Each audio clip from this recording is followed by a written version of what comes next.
combo attacks also, so that you can see how this works in a realistic fighting environment, not a karate one-step environment. Okay, and because we want to be able to do this in a dynamic, ongoing environment where a guy in the street is more likely to attack you like that. He's not going to give up because he missed his first thrust. He's going to then get into his paranoid mode, and he's going to be freaking out, especially if he got a cut or almost got cut. Now he's basically in a fight for his life also. So now you have to, now it's a life versus life struggle. If you weren't able to get him tagged right after that first cut, he may, he probably will continue. So you have to have a skill to be able to continue that, and we'll show you how. After you see the one fed angle, you'll see how it works the same even when the guy's trying to throw multiple angles because of the trapping and checking and striking and kicking that we can add to that. Okay, so let's get on to that.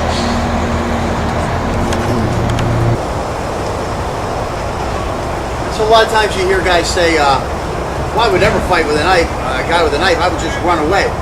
Well, here's a situation where I got a fence behind me, I got a fence over here, but my only angle is that way, and we could say there's a car parked there.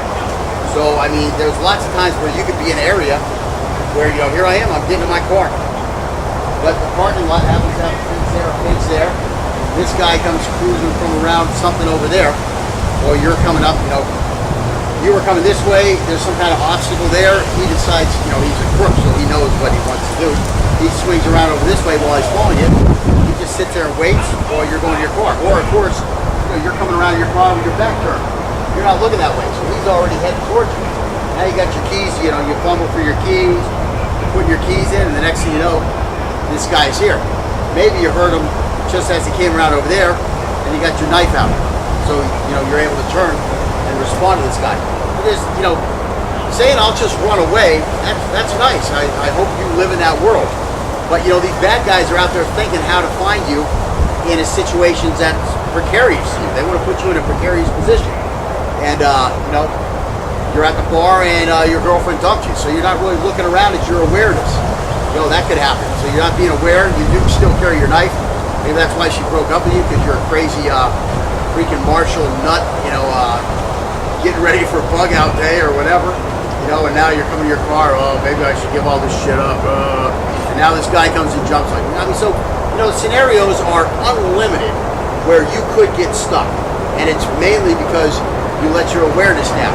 And again, there's unlimited reasons that can cause you to let your awareness down. So now he's coming with a combination attack, and I'm going to have to, continue to fight as he tries to defend himself.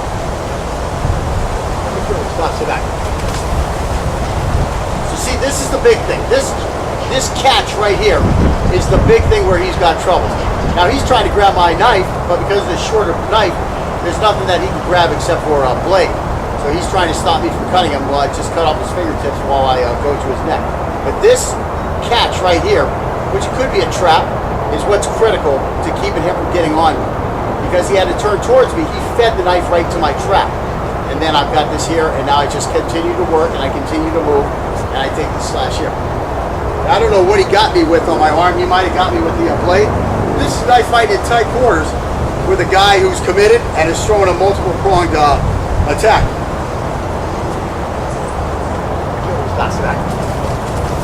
There's the catch again, and there's the cut. So I'm trying to get all this stuff in, but hey, he's moving. He ain't standing still. And again, just throw a nice 7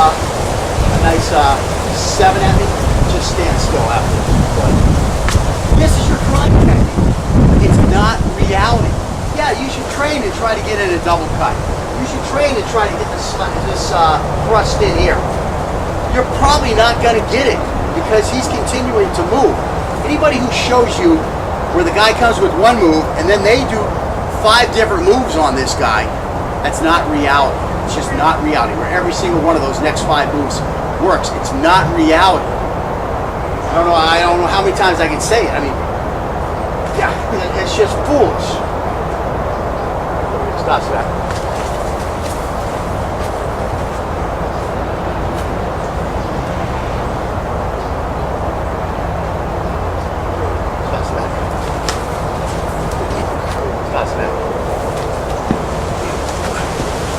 again, where am I focusing on? I don't know if you caught that.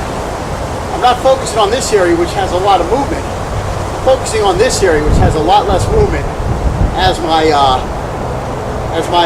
focus point to get my hand onto to catch the less moving object.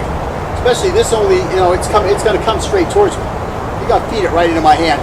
Then I can reach down and grab something that's more manageable, the forearm or something like that.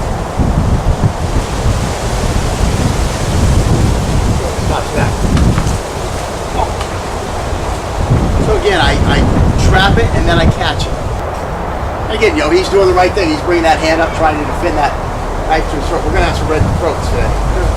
I mean, it's getting a little rugged right here. Again, this is where you should be wearing a cuff and a mouth guard, and maybe goggles, but we're just too stupid to realize that we should be doing that. Again, it's a dysfunctional family. You come from a dysfunctional family, you just throw all that shit out the window because you've had too many fights already. So, this is just training. I mean, certainly, I'm not going to get any teeth busted out while training. Later on, Tough that.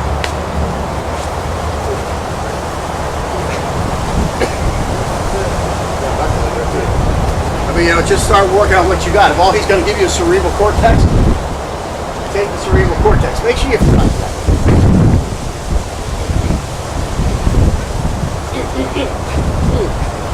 See how that works? I go low, he's got to respond to it. You got to hit him hard enough to where he'll respond to it without, trying to damage too much. He's getting a lot of shots in his ears right now. I was really good.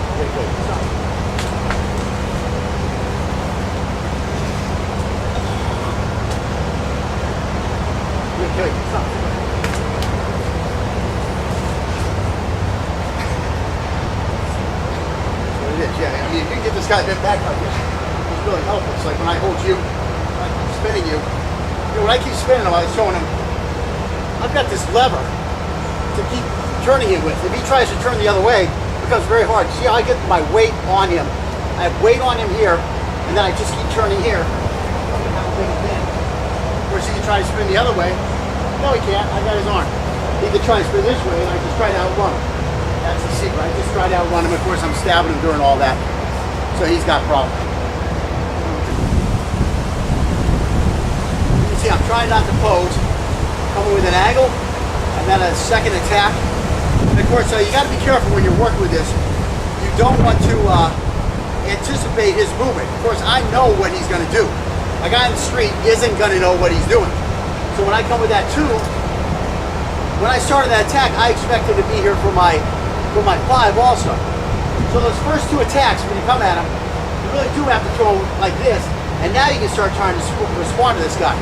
If you respond too early, you're ruining the drill because you know what he's going to do before he does it.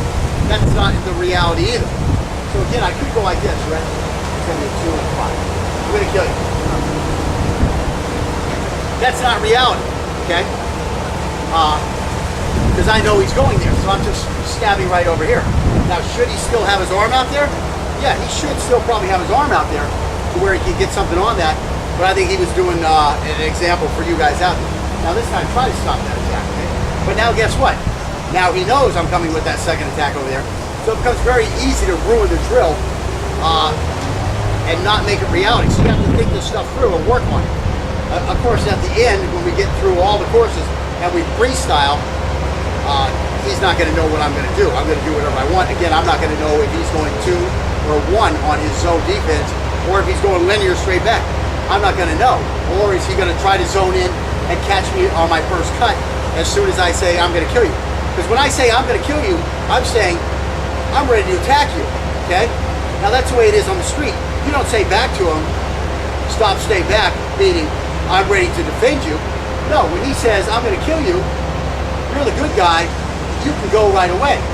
So that's where we'll get to the drill later on, is when this guy comes up and says, as soon as he starts saying I'm going to kill you, you're allowed to jump on it, right? You're allowed to jump on him immediately. Because that's the reality, okay? The reality is the bad guy doesn't get the advantage of having you tell him, okay, now I'm ready for you to attack me. Now I'm ready to defend, I'm going to do something. No, as soon as he says something to you, as soon as you see him out of the corner of your eye, bam, you can go, okay? And we'll get to that. But again, we don't know what attack he's going to come with, and he doesn't know what defense we're going to come with. So it's a lot easier to do those drills in that the guy's not going to anticipate what you're doing. So you have to be cautious of that while you're training, that you don't screw up your partner by anticipating his moves, thus making it impossible for him to practice and defense, okay? So in other words, let's say, the first time, I'm going to follow you on this. So I come with this one here, and then I come here because I know he's here. Well, look at that. He already knows what I'm going to do, so let's do it again. So I come here, and then I come here. Well, that's cheating, because I knew he was going to defend down here. You see what I'm saying? Now, later on, his arm will be able to come into effect, and again, he's helping me out with the drill. He shouldn't help me out. He's still trying to defend. But anyways, that's what I'm saying is, now this becomes a situation where it's tricking the other guy and counter to a counter. That's not reality. Reality is, I don't really know what he's going to do. Thus, my attack has to be a concerted effort to get him right where he is, not to where I know he's going to move later on. And likewise, if he starts catching me one way, well, then I change it up because I know he's trying to catch me that one way. No, you have to work with each other and advance the drill without screwing your partner up. Okay. So again, your first two attacks should be straightforward, and then you can start trying to attack. Because if I'm a guy and I'm going to throw a combo at you, that's what I'm going to do. I'm going to throw the combo at you. I'm not going to throw the combo at where I think you're going to move. No, I'm going to throw it straight ahead. So when you do work these combos, again, you want to come in here, and you want to come in here. And again, he needs to start thinking about having everything ready in case something does happen funny. Because in reality, the funny shit's going to happen. Because you don't know where I'm going. Right now, he knows I'm coming with these two combos. But again, he's trying to avoid him, get to the side, and then I can kind of free-for-all and try to get away. But by that point, I'm kind of caught. So I'm coming with the 3 and the 5.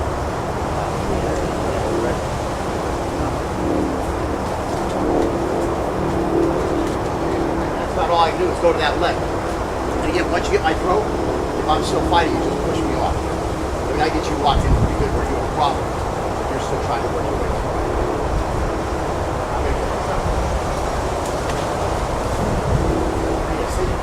Just kept moving behind me. That's all I did was just stay behind me, trying to get that chest to my back.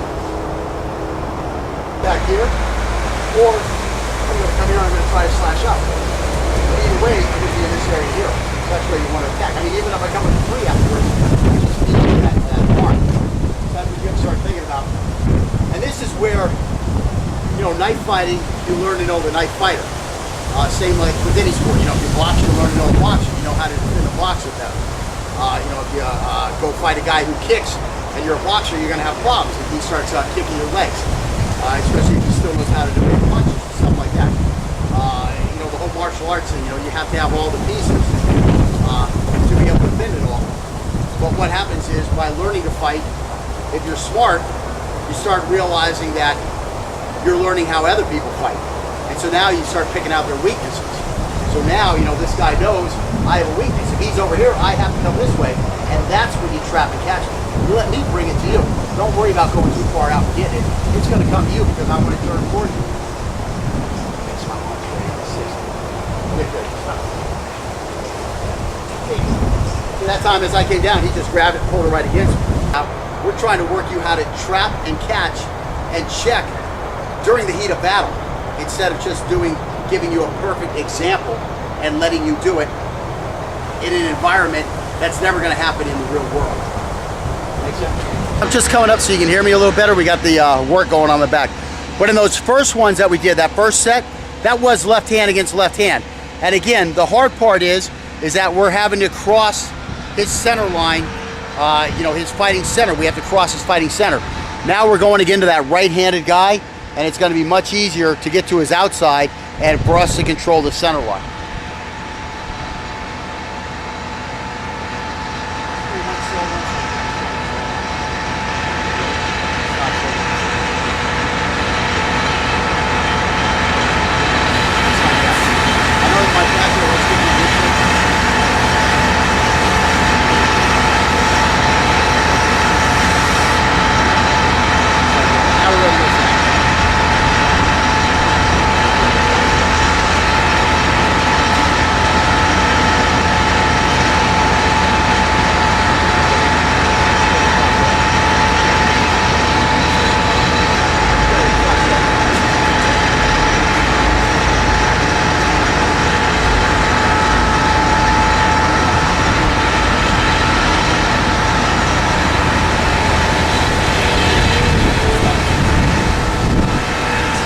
see, ongoing struggle.